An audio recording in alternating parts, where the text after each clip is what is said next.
This is a living museum of history.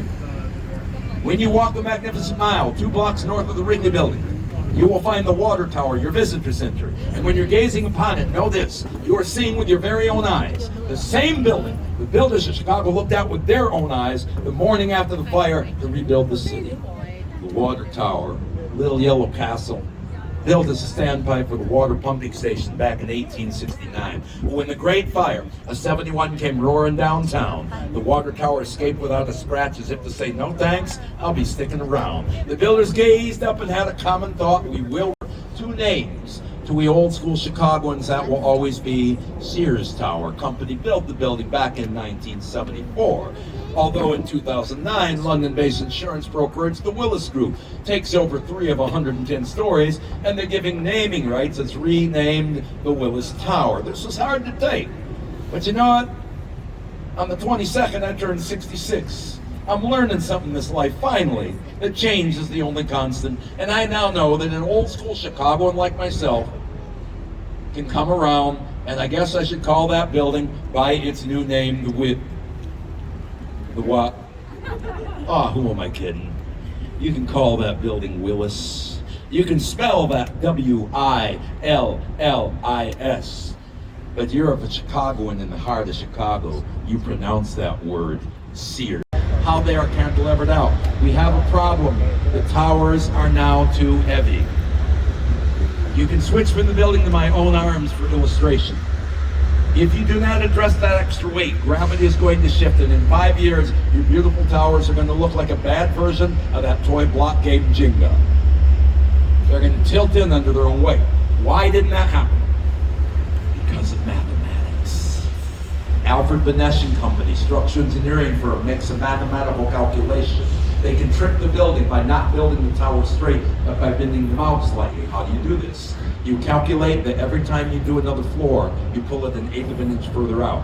So from ground to midpoint, 2 to 3 to 4, are you with me? Now we get to the middle of the building, we reverse it. You push the floors back in. Are you with me? Now our 2 towers have what I would call a camber, an artificial bow. It's artificial because it's going to disappear. This is why you do mathematics. You do the math, let gravity do the work. And their calculation is spot on. So what happens? Over time, as the building settles, force of weight down, pushes that wall. In common, their shading technique, yeah? A diversity of color, gradation of color, that really separates the 2 artists. It's more interesting to the eye. And let's look at the Wrigley Building, because Charles Biersman understands that, the architect. He wields a terracotta tile the way an artist wields the brush. If you look closely, there are 6 different tints of blue-green, not blue-green, but creamy and white to a little whiter coloring. The checkerboard effect makes it more interesting. Coming up next, friends, like a Gothic Cathedral Tribune Tower, former home to the Chicago Tribune newspaper. 1922, Colonel Robert McCormick, publisher of the Tribune, which he called the world's greatest newspaper. For $100,000 prize money, one of the world's most beautiful office buildings. House in New York, one inspired by the great Gothic cathedrals of France and Belgium in that design. Now friends, the Tribune newspaper moved out. That beautiful Gothic building is called condominium.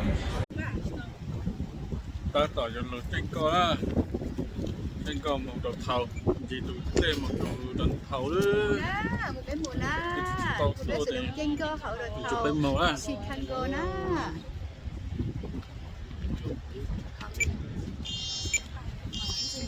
Mùa na, mùa xịt đồng mùa na, chạy mùa xịt na. Rồi sẽ chấp là lìa trên cơ đây ạ. Bên trên có mình nữa. Hát toàn lù tranh cỏ nữa.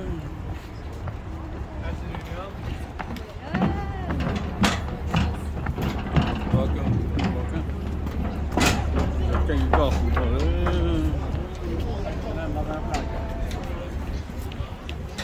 Nó có tay nhục ra đó. Hả? Cái này nữa. Đây cần đưa của trên này. Đây là tranh cỏ đấy.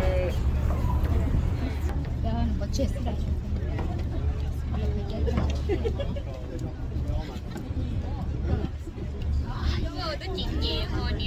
Nhưng nó sẽ tí nó thì chúng nó họ xin lá há nữa nè. Nên nó sẽ họ hay tí nữa nè. Hả? Phải nữa, bây giờ mình đó. Cái gì đó cái chợ cái là không thay chung công nè.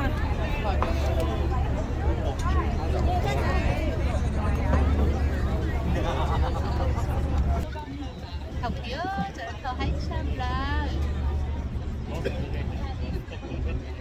hay chụp là đi nè. Ai chả dùng có cái tá.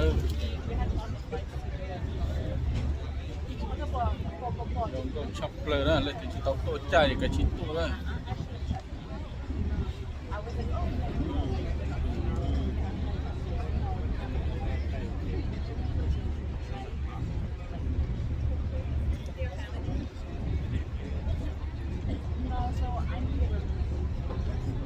Walked right up to me and said, "Oh, you're new in town." Well, let me tell you something, kid, she says. The motto for the city of Chicago is I will. You go out and you make things happen. Now, the spirit of I will that my friend Melinda was talking about 40 years ago referred to the Chicago attitude after the turning point in our history. It happened on October 8th, 1871. Write that down. It's going to be on your test after the tour. That was the date of the Great Chicago Fire. On that day, a fire supposedly started, me boyos, by Daisy, don't you know? Mrs. O'Leary's cow on the west side, kicking over a kerosene lantern, causing a fire that took out 17,450 buildings in a day and a half. But you know what the silver lining was of that cloud? Chicago's attitude. We bounced back from the fire. We rebuilt the city. We invented the modern skyscraper in the process. We then host the World's Fair of 1893, the Columbian Exposition, to show the city off. The temporary city for the fair in the revivalist style out of Paris, where you do classic architecture to uplift the population's soul, is so successful. Daniel Burnham, in charge of the fair, unveils the plan of Chicago on July 4th, 1909, an urban document which made the river the focal point of the city. We literally willed modern Chicago into existence. And my thesis, my friends, that spirit of I will has been driving Chicago forward ever since. We will pass under a number of Chicago's movable bridges. Inspired by the bridges of Paris, we call this a trunnion bascule. Bascule is French for seesaw, each leaf turning on trunnion pin with counterweight. Move the counterweight and raise that bridge in 2 minutes. They operate right now for the next 6 weeks, every Wednesday and Saturday, so all the sailboats can go home for the winter. And coming up on our left, friends, our first building, not one, not two, but 3 towers merged together to become the Hotel St. Regis and the residences at the St. Regis Hotel. This building comes to us from a young woman architect, Jeannie Gang, company, studio gang. Can you keep the voice a little softer? Studio gang. And she topped out that highest tower. She topped out that highest tower in 2020 at 1,198 feet, meaning that's the 3rd tallest building in Chicago. Way cooler than that, it's the tallest building in the world by a woman-led architectural firm. That's Jeannie Gang's title. I love her sense of design. She got that from a frustrum. Jonas, can you check the sound for me? I felt like something cut out all of a sudden. I'm not sure what. Check it in the back. Yeah, maybe a little more volume. A frustrum is a crystal formation you'll find if you look at a sapphire. My birthstone, it looks like kind of like an hourglass, unless you survived the 1960s like I did. And then you will.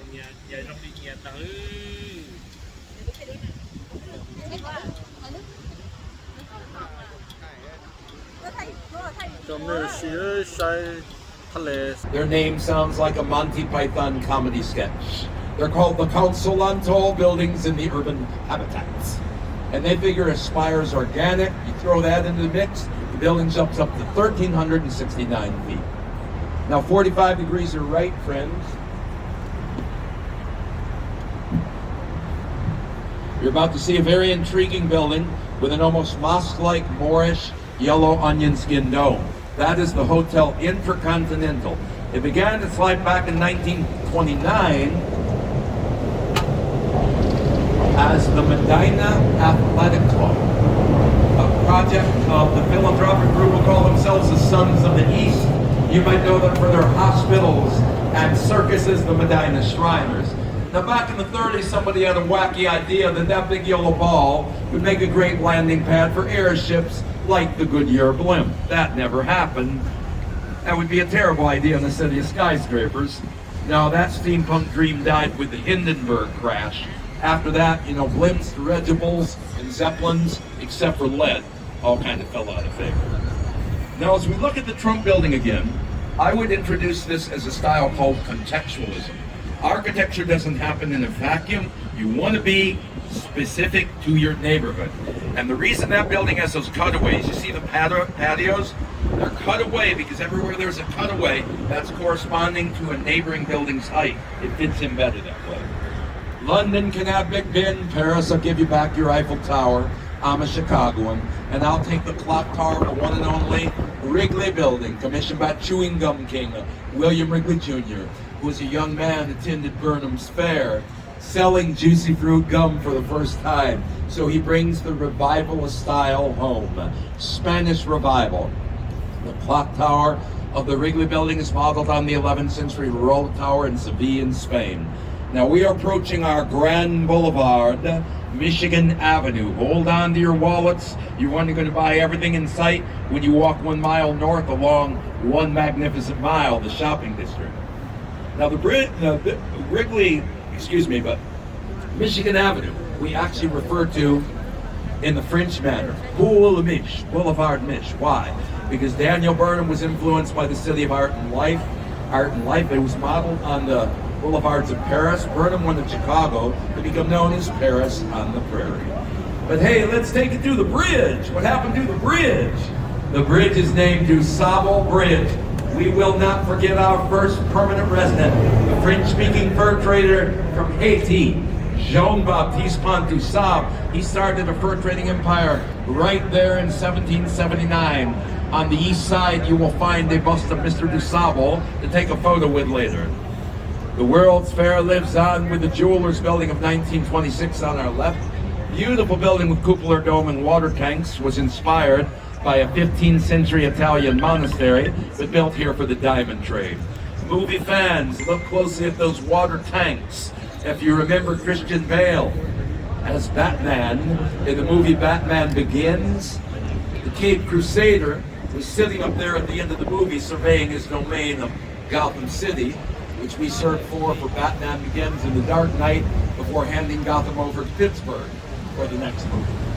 On our right, this black box is AMA Plaza 1971, and this is a style I think most everyone is familiar with, modernism. Born at the Bauhaus. Who's heard that term, Bauhaus? Very famous art school, 1920s Germany. Now the Bauhaus architects were utilitarian, they were functional. They believed in celebrating structure and material.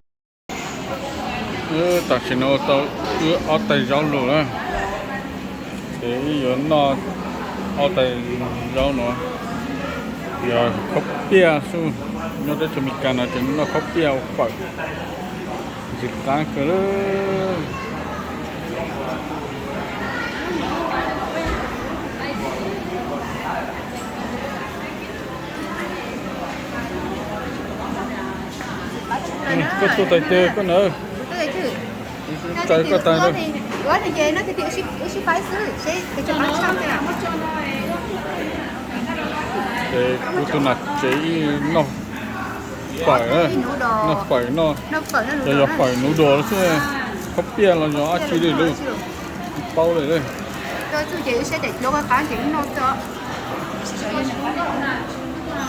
giờ ở từ nó chỉ tao lại này nó đây này họ ở từ nó chỉ giờ phải họ giờ không biết thế nhỉ tiếp qua tới cái tay à tay nào lớn đâu thế giờ nó để 93 thôi à 93 có này